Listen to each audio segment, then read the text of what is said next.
Yeah.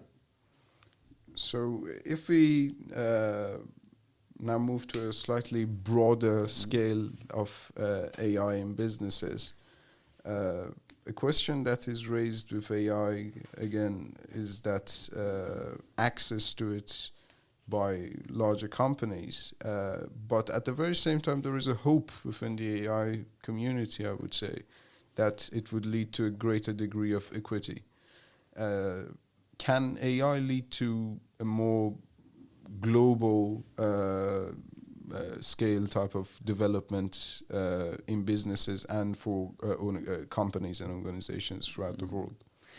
You're thinking about sort of if we compare developed and developing countries, for Yes, example. exactly. Yeah. Okay.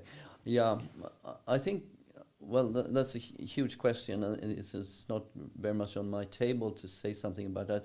But if you take it from my point of view, then my association to that question is that yes, I think we, and I'm positive here, and I think we can reach more equality with the support of AI, because I can see that some of the areas where AI is now employed are areas where I think we can see a positive effect in developing countries.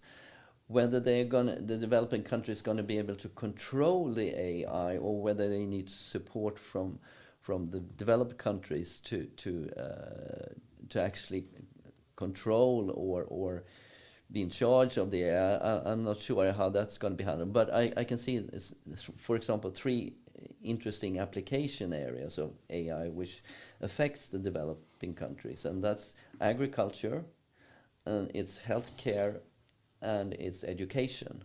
And we've been studying in our project all these, but I mean from an ag tech, from a healthcare AI healthcare perspective, and also from an ed tech perspective, and maybe also from a little bit from our sort of Western perspective. But I think I can see the applications that are coming out from these three areas could probably be used for and create very positive effects in developing countries. Let's take the third one, for example. I mean, EdTech. I mean, we have had digital education tools for years now, but the next step is, of course, to add AI to these EdTech tools. And for example, there's a very interesting small companies here in Stockholm called Astrid Education, specialized in English. You can say one part of it is English courses, and with the support of AI, you can of course follow the learning of each individual. That is, how proficient are these pupils and students when it comes to vocabulary, pronunciation, grammar, etc., etc., and you can follow it with the help of AI.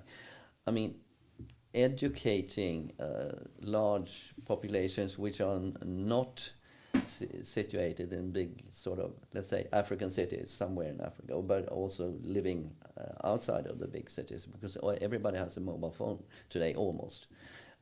So and there, if these countries could get access to these rather smart and efficient new AI-based ed tech tools, then I can see a positive effect of it.